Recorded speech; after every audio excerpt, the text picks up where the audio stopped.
So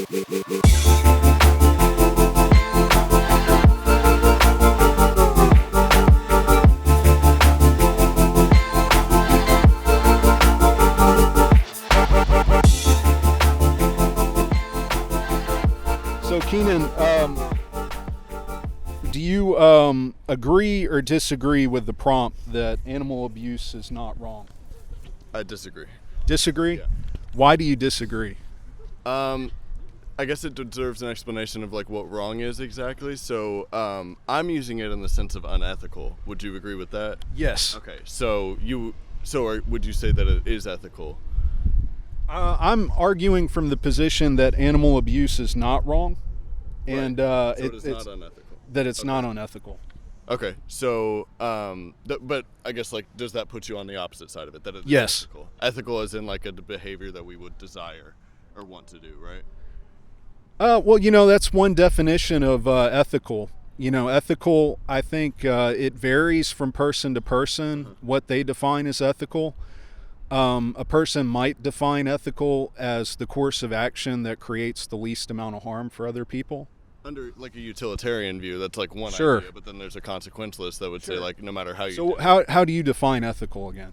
So I wouldn't say like necessarily something that we want to do, like that's a separate argument, but something that we could universally see as being like a good thing under maybe a specific framework. Good. So like, so like a utilitarian. Okay. Yeah, I can go from there. So let me start off with this. So there's a guy, right? This is a thought experiment, and he like loves kicking puppies. He kicks a puppy and it produces a chemical response in his brain that makes him very happy. So you're saying that that's not right, that that's wrong for him to kick puppies on the basis of that he enjoys it? Yes, because the idea of some sort of a happiness or a fulfilling feeling coming at the expense of another sentient being is fundamentally not actually ethical, because I don't agree with the utilitarian framework on like so you're saying that's not ethical? That would be like hedonistic utilitarian, Okay. which would be like what matters is my individual happiness no matter the cost, and that I don't agree with. Cool. I think that there's a sense of community that involves animals as well, that like as part of decreasing suffering and increasing happiness, it also includes their suffering and their happiness. So if me hurting other people or other animals increases my happiness but decreases multiple others, it's not an ethical behavior. Okay, I think I have a pretty good understanding. What if this man who kicks puppies, right? He like drop kicks them. They're like pugs, and he just gets one and he just fucking kicks the shit out of it. Right. And they might live, they might not. What if it's inconvenient for him to stop kicking puppies for enjoyment? Like he would have to go to a trampoline park or something like that. Instead, it would take a few hours of research for him to stop kicking puppies. Do you think that he has a moral obligation to stop kicking puppies, or is morality subjective and it doesn't really matter?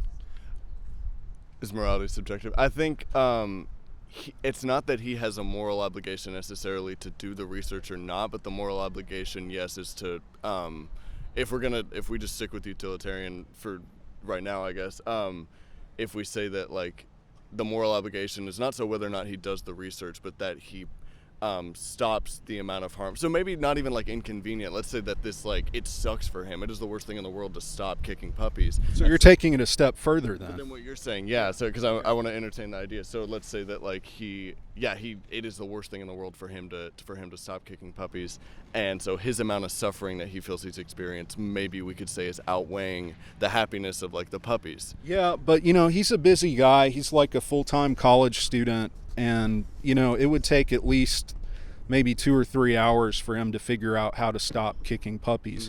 Is that a valid reason for him to not stop kicking puppies? So in that instance, I'm going to say that the inconvenience is minor enough that the happiness of the puppies or the not being harmed of the puppies outweighs the amount of suffering or the inconvenience that he's experiencing. However, I'm saying that maybe there's a more interesting way of looking at it where like actually somehow he is suffering, and obviously this is a thought experiment. This doesn't someone in this category would be like if the suffering of others, the lack of a suffering of others gave them great suffering, we would qualify that as being unethical because that they're not a template sort of like person because they're mentally ill. So this person's mentally ill. So automatically we have to assume. Well, couldn't you say we're all mentally ill in some way?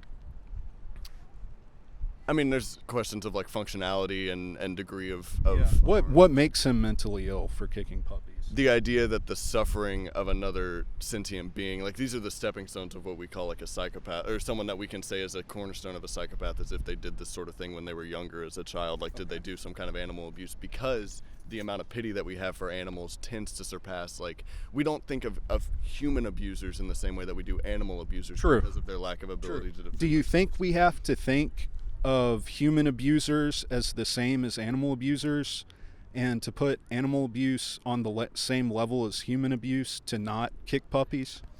So I think that there's a degree of sentience that goes along with it, so it's kind of a spectrum. So it's like in the same way that a single-celled bacteria is alive is not the same. But it's not sentient. Right, it's not the same way that I'm alive, but we're both alive. So it gets very muddy when you start to think of like what creates sentience. And Peter Singer, who's an animal activist, would argue that. Oh, nice. So you're familiar with him? Yeah. So he would argue that like the capability of an animal to suffer is fundamentally what makes it unethical to cause that suffering for the sense of us, feeling happy. Right. Okay. Because he is incredibly utilitarian. So. And so I guess I'm gonna change this a bit. I have a quick question for you. Are you vegan? So interesting. I'm actually in like a food ethics course right now, and we've talked a lot about it. And I'm definitely in a stage of like questioning because I don't know about that metaphysical difference that we've always drawn between like humans and animals. Sure. Because like in my mind, a lot of times you have to, if you're gonna say that because a cow isn't like as sentient as a human, we get the right to kill it.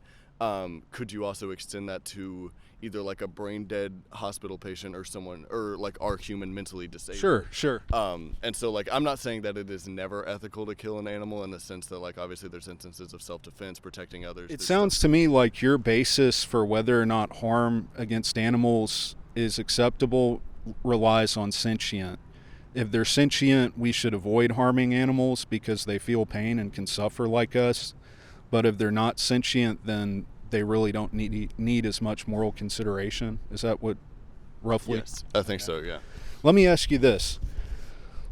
Would it make a difference if the man kicking the puppy like ate the puppy afterwards? He could follow a plant-based diet, but instead he gets, it's easier for him to just kick the puppy and eat puppies because he lives like right next to a breeder and they have so many of them.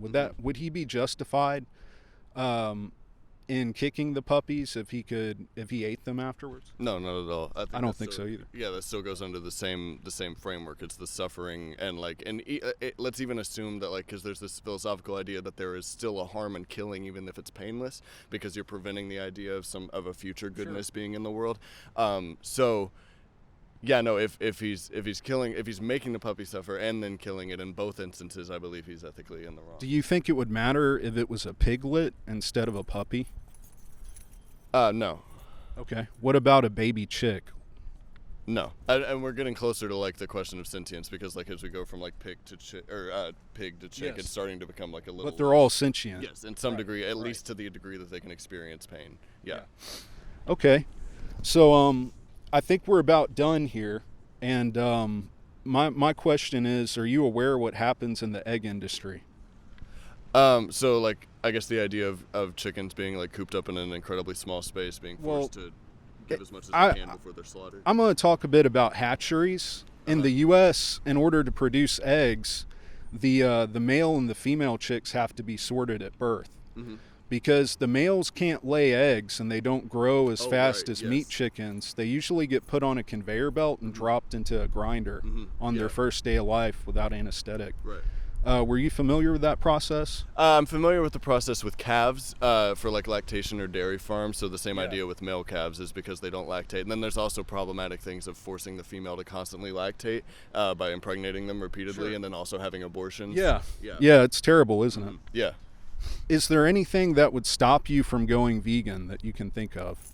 Or do you think that there's any moral or ethical basis to not be vegan? So the idea of like sustainably sourcing, because like I don't think it's What does sustainably sourcing mean? getting something that you feel like you know it didn't come from, or not feel like you know, but have some degree of certainty that it didn't come from a It or they? process in which do what It or they?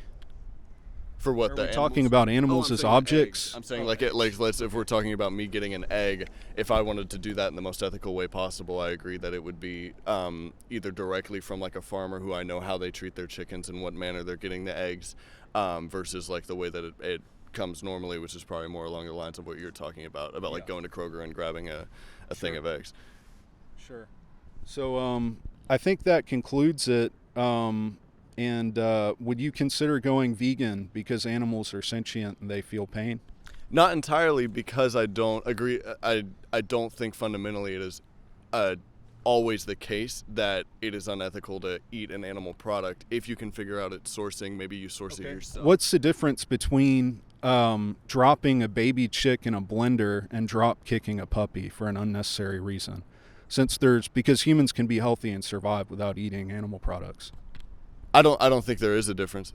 Okay, so do you think that means you should be vegan? No, I'm saying I don't think you should support the big corporations with the hatcheries that you're Would it matter if it was a smaller corporation that dropped the chicks into the grinding machines? No, it's the methods in which they're obtaining the eggs. Yeah. What's an ethical method of obtaining eggs? Well, it's like I said, it's like a farmer who just goes and collects eggs from the chickens. Is that how you source eggs?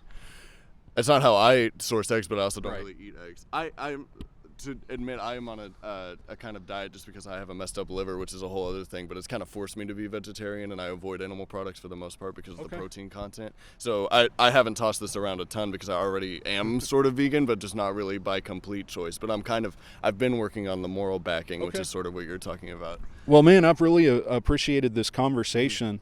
I hope you go vegan because I don't think that if you're not vegan, it supports what your view of ethics are in the slightest. I know, right? Yeah, that's the conclusion I'm getting to as well. Except the fact that so if you for instance you see a chicken right now lay an egg on the ground right there, and you would not, and the chicken just walks away scot-free, nothing was blended.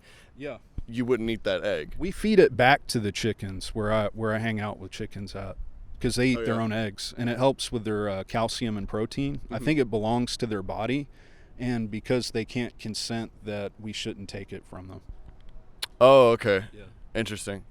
I would. That's kind of a separate topic. I would differ from you there, just because I don't know that it's like. Yeah. But I'll tell you this: it doesn't exist. Like Vital That's Farms sustainable eggs, idea? Okay. they label their eggs ethical, but Right. they still gas the hens once they stop producing as much eggs, and they still drop the baby chicks into a grinder.